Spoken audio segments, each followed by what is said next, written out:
하나님 말씀 마태복음 9장 1절부터 13절까지 보도록 하겠습니다. 우리 제득회는 일단 금방 끝날 테니까 끝나고 나서 찬양팀 하셔도 될 것 같아요. 마태복음 9장 1절로 13절 말씀 저와 여러분이 한 절씩 교독합니다. 예수께서 배에 오르셔서 바다를 건너 자기 마을에 돌아오셨다. 사람들이 죽으려고 앉아 착한 심상에 제대로 예수께로 나아왔다. 예수께서 그들의 믿음을 보시고 중풍병 환자에게 말씀하셨다. 기운을 내라 이나야 내 죄가 용서받았다. 그런데 율법학자 몇이 이 사람이 하나님을 모독하는구나 하고 속으로 말하였다. 예수께서 그들의 생각을 아시고 말씀하셨다. 어찌하여 너희는 마음속에 악한 생각을 품고 있느냐. 내 죄가 용서받았다 하고 말하는 것과 일어나서 걸어가보라 하고 말하는 것 가운데서 어느 쪽이 더 말하기가 쉬우냐? 그러나 인자가 땅에서 주를 달성하는 권세를 가지고 있으며 너희를 알게 하다.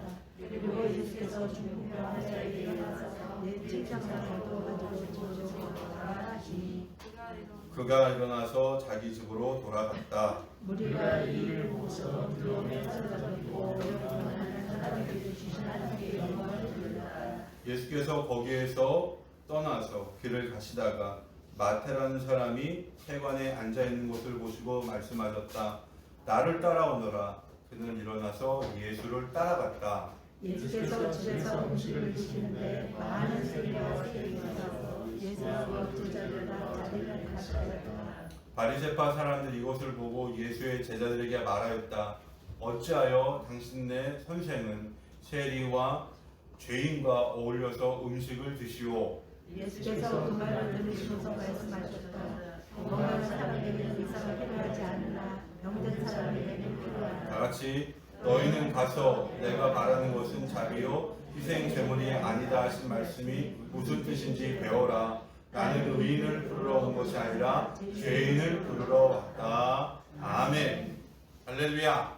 네, 우리 옆에 분들과 인사할까요? 새해 복 많이 받으세요. 새해 복 많이 받으세요. 네, 우리 새해 인사 나눕니다.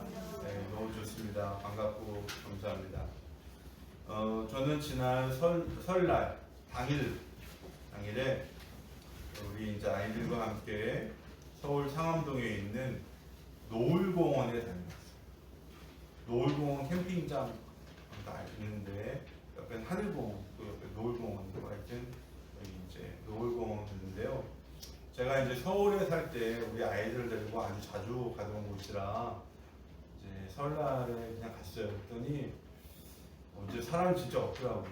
굉장히 시원하고 잔디밭이 넓은데 거의 뭐 우리 가족밖에 없어가지고 하여튼 그 좋은 공원을 그냥 다 만끽하고 왔는데 뭐 여러분 나이가 조금 있는 분들은 아시겠지만요, 이 노을공원하고 하늘공원은요 본래 뭡니까?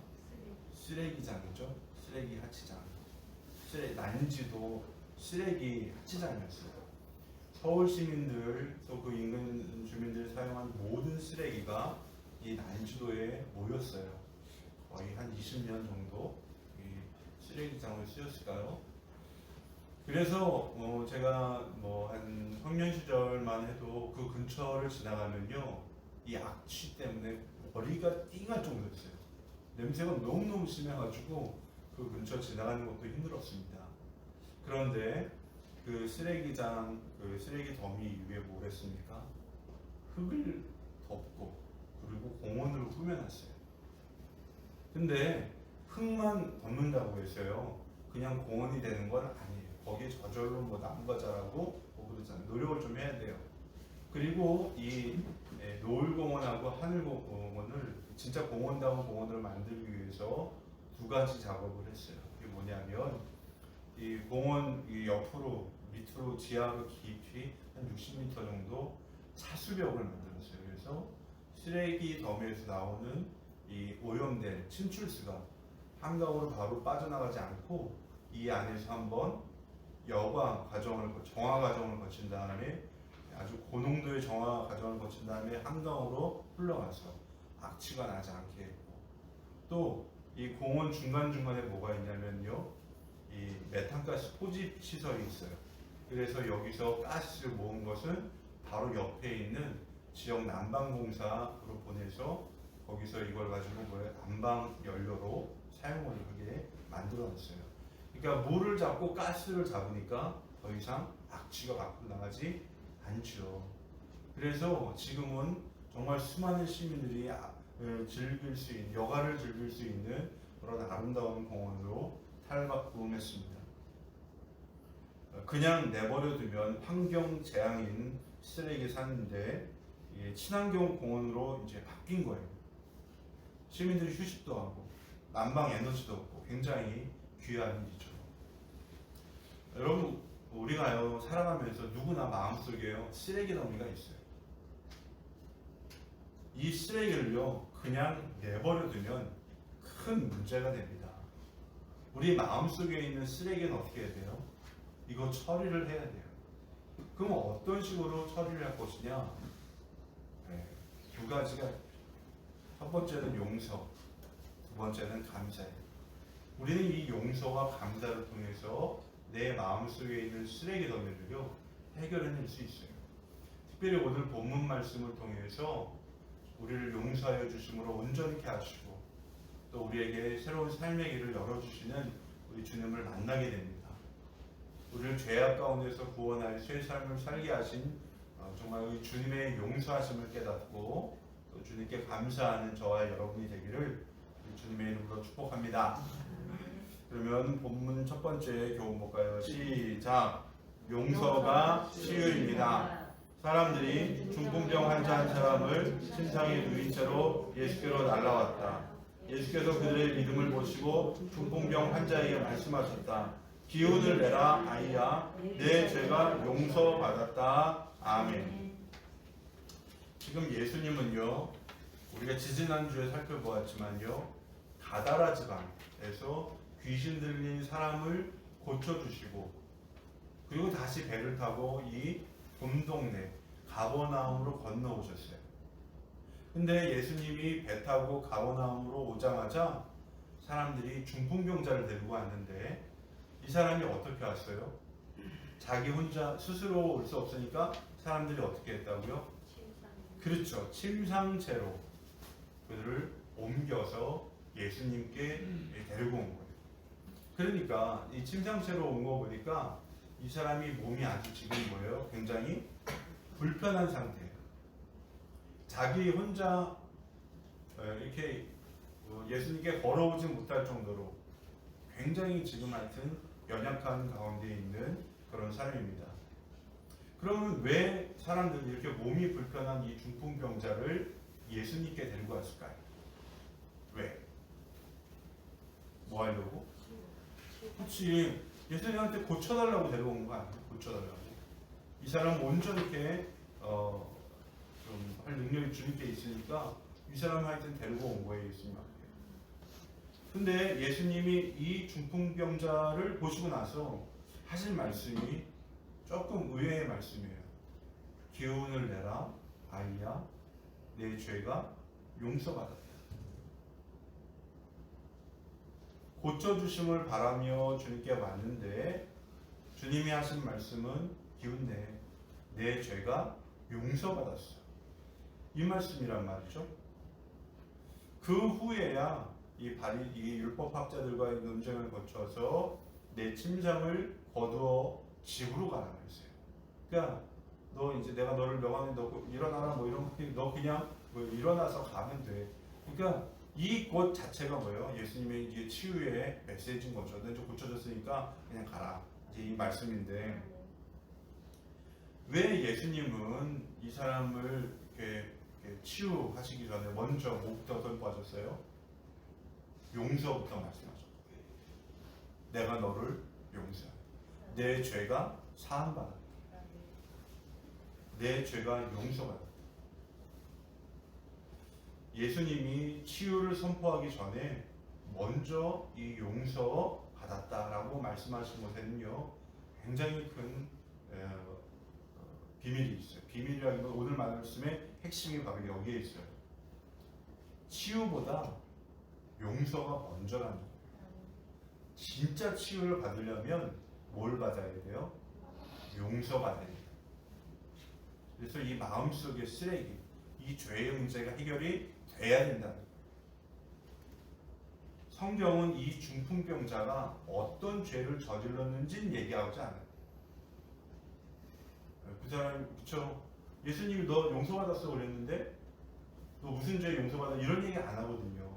이 사람이 간음죄를 저질렀는지 도둑질을 했는지 뭐 하여튼 거짓말을 했는지 율법을 어겼는지 그런 죄 어떤 죄인지는 얘기하잖아요. 거기에 이유가 있습니다. 이 중풍병자는요 바로 죄를 범한 인간들의 모습을 상징하고 있어요. 죄를 지어 하나님을 떠난 사람들은 모두 다 영적인 중풍병자라는 거예요. 죄에 묶여 있으니까 생각하는 것도 말하는 것도 행동하는 것도 모두 다 뭐예요? 병들어 있다는 거예요. 묶여 있다는 거예요. 여러분 이 마음이 묶여 있는 이게 표징이 뭔지 아십니까? 감사보다는 불평이 많고요. 위로하기보다는 비난하고요. 축복하기보다 질투하는 거 이게 다 마음이 죄로 병들어 있는 증거예요. 죄에 물들어 있으면요 사람이 정상적인 그런 말과 행동을 하지 못합니다. 어딘가에 묶여 있어요. 예수님이 그러므로 이 중풍병자의 죄를 용서하신 것은요 예수님이 바로 이 문제를 해결하기 위해서 오셨기 때문입니다. 하나님의 아들이신 우리 예수님께는요 사람들의 죄를 용서할 능력이 있어요.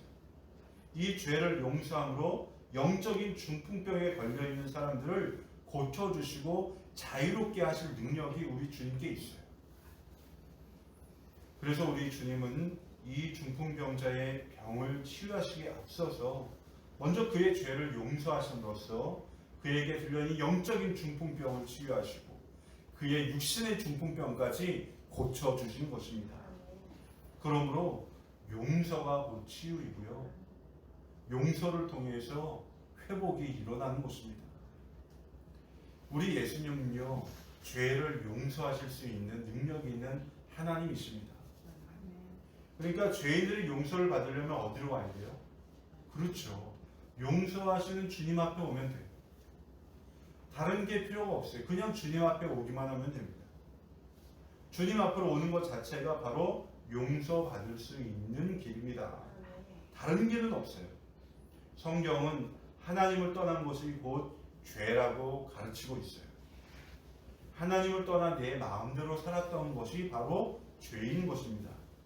내 마음대로 살면 기쁘고 즐겁고 평안할 줄 알았지만 주님을 떠나서 살았으니까 거기에 뭐가 없어요? 기쁨이 없고요. 초조와 염려와 근심과 걱정과 이 괴로움밖에 없는 거예요.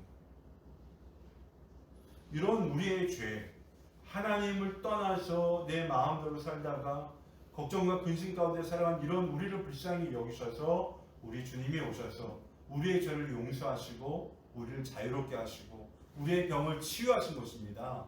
바로 이것을 위해서 우리에게 오신 주님을 만나는 것, 이것이 바로 치유의 길임을 깨닫고 주님을 먼저 만나야 합니다. 여러분 마음속에 내가 갖고 있는 고민들이 있잖아요. 우울증들, 여러 가지 근심과 걱정, 어려움들이 있는데 진짜 우리 주님을 만나면 바로 이것으로부터 자유로움을 받고 온전히 치유되는 저와 여러분이 될 줄 믿습니다. 그러면 두 번째, 주님께서 우리를 치유하실 때 어떻게 하십니까? 우리 두 번째 같이 볼까요? 시작. 주님의 식탁은 누구에게나 열려 있습니다. 예수께서 집에서 음식을 드시는데 많은 세리와 죄인이 와서 예수와 그 제자들과 자리를 같이 하였다. 아멘. 우리가 지금 이 앞에서 제가 한 구절을 살펴보진 않았는데요. 지금 이제 3절 보면 율법학자 몇 명이서 이 사람이 하나님을 모독한다 막 속으로 생각을 했어요. 왜? 예수님이 죄를 용서하니까 이 율법학자들이 뭐예요? 흥분한 거죠. 왜 하나님만 죄를 용서할 수 있는데 지가 뭔데 그렇게 막 이거 하는 거죠. 근데 4절에 보면 예수님께서 그들의 생각을 아시고 말씀하셨어요. 어찌하여 너희는 마음속에 악한 생각을 품고 있느냐? 그러면서 하신 말씀이 뭐예요? 5절. 내 죄가 용서받았다 하고 말하는 것과 일어나서 걸어가거라 하고 말하는 것 가운데서 어느 쪽이 더 말하기가 쉬우냐? 여러분 보세요. 내 죄가 용서받았다 이 말은 누구만 하실 수 있는 거예요? 이건 하나님만 하실 수 있는 거예요. 일어나서 걸어가. 이거는 뭐예요? 의사가 병을 고쳐주면 할 수 있는 얘기죠. 근데 6절 보세요.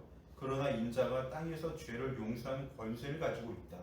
이게 아주 이거 하나님에게만 있는 거잖아요. 이게 인간이 못하는 거거든요.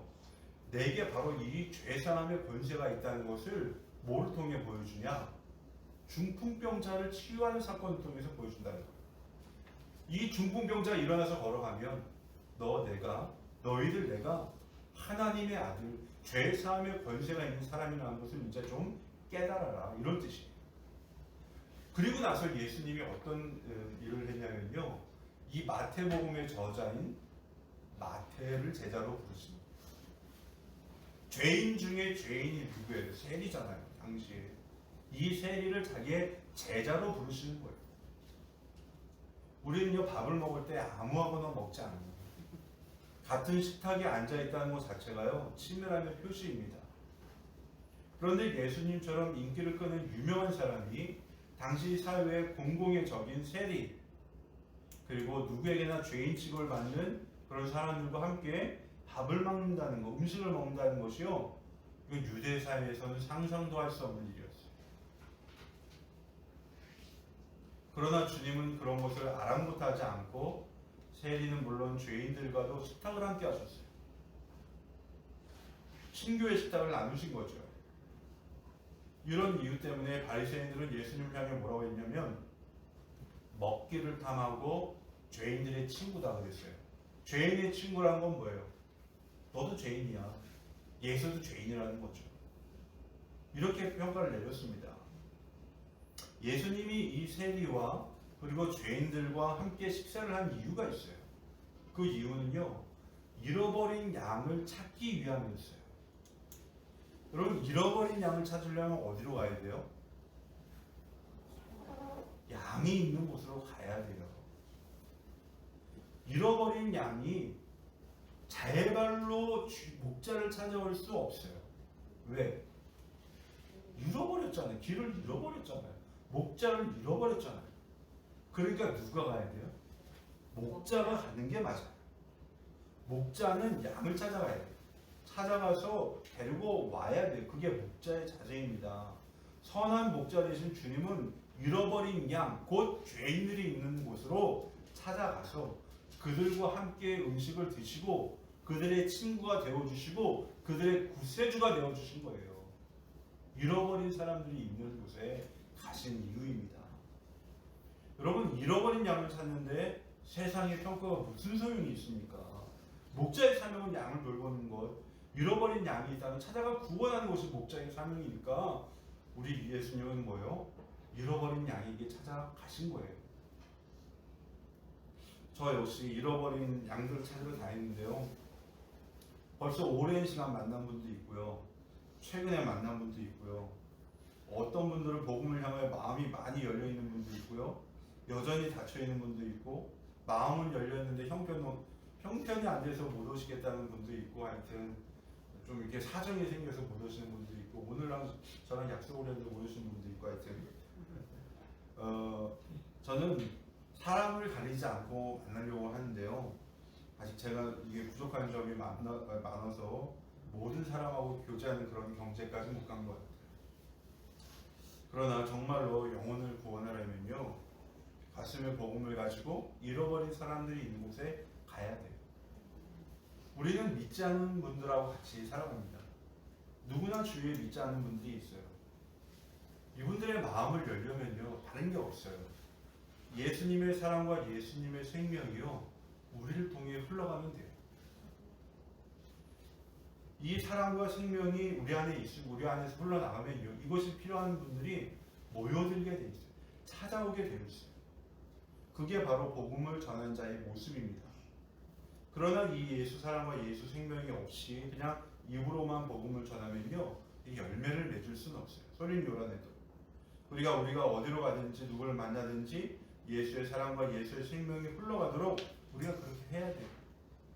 그런 마음으로 사람을 대해야 돼요. 그때 주님의 마음이 흘러가는 것입니다. 그래서 여러분 우리가 억지로 전도할 필요는 없어요. 전도하는 것보다 더 중요한 것은요, 한 영혼, 그 영혼을 사랑하는 마음이 더 중요해요. 그 영혼을 사랑하는 마음을 품고 나를 통해서 주님의 사랑과 주님의 생명이 흘러가기를 소망하고, 그렇게 나 자신을 주님의 통로로 사용을 할 때 바로 그 영혼이 주님께로 돌아오는 거예요. 그래서 우리가 할 일은 뭐냐면요, 주님께 꼭 붙어있는 거예요. 주님의 사랑과 생명을 받아서 흘려보내는 거예요. 여러분, 물이 어디서 어디로 흐르죠? 위에서 아래로 흐르잖아요. 여러분, 이 사랑도요, 진짜 사랑은요, 위에서 아래로 흐르게 돼 있어요. 여러분, 부모가, 엄마 아빠가 아이를 사랑할까요? 아이가 엄마 아빠를 사랑할까요?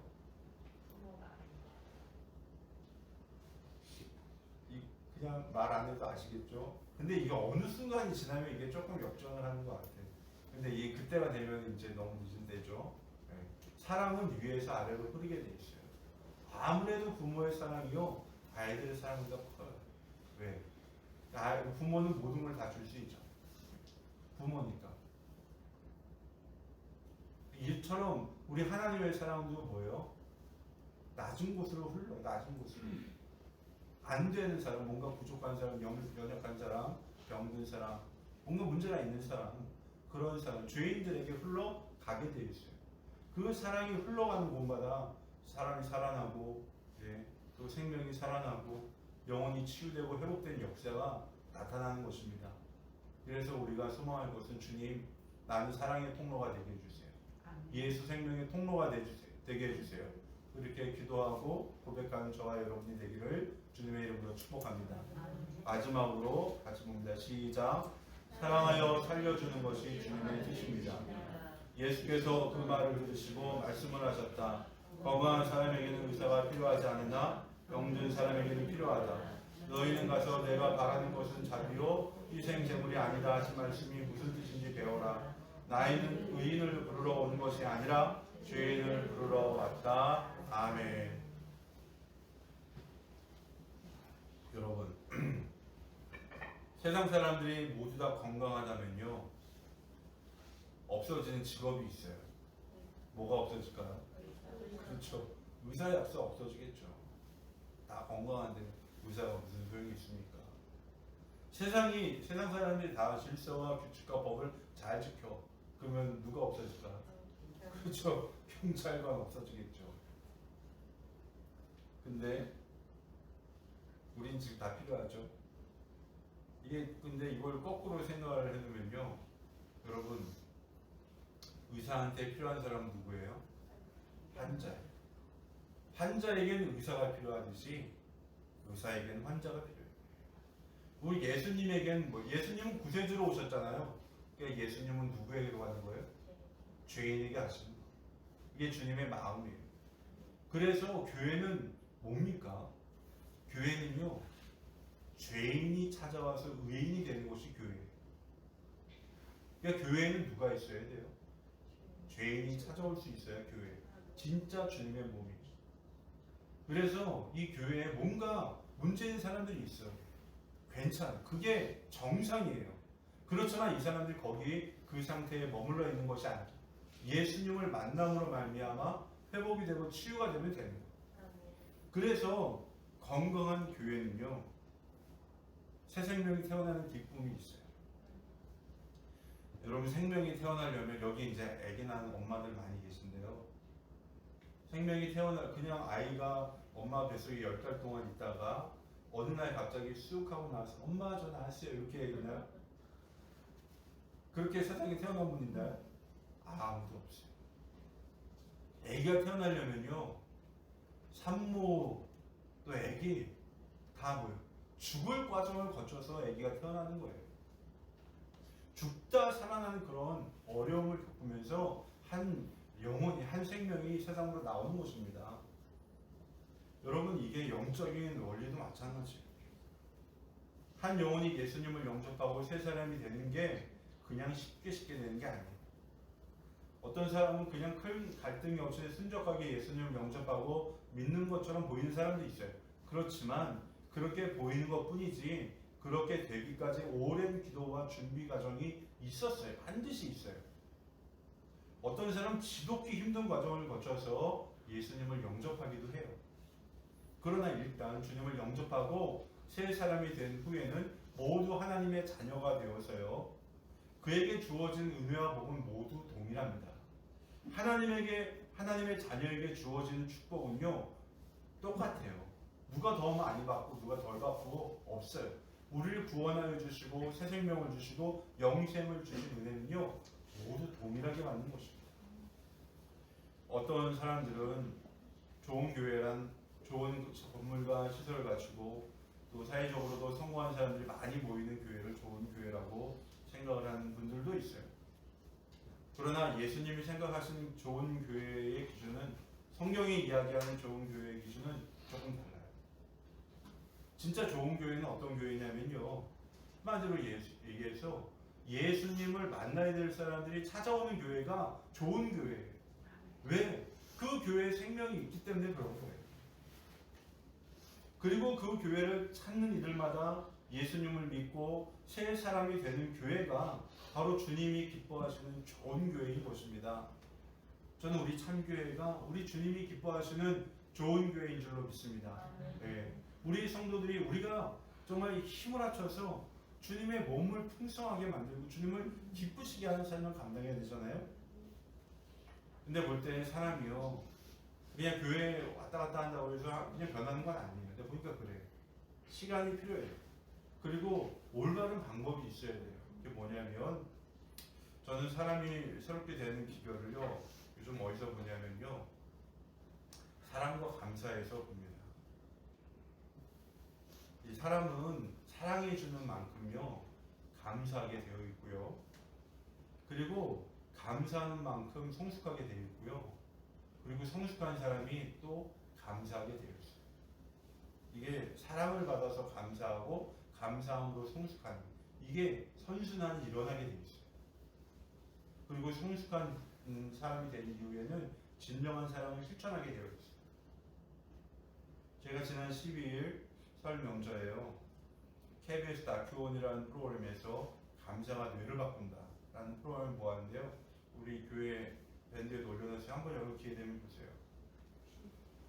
이게 개인, 그러니까 포미닛, 여러분 아시죠? 포미닛, 걸그룹 포미닛이었던 거기에 손지연이라는 자매가 이제 걸그룹 해체한 이후 좀 헤매다가 이 감사 나눔을 시작을 하면서 그 사람이 완전히 좀 이렇게 훨씬 더 좋아진 삶을 보면 굉장히 좋더라고요.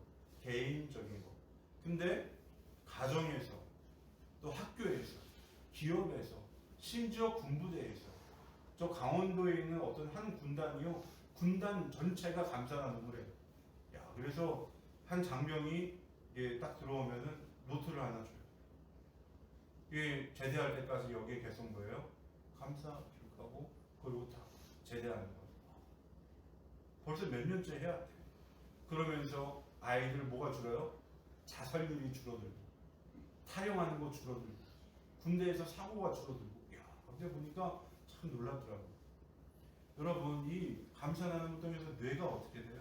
바뀌어지는 거예요. 뇌가 밝아져요.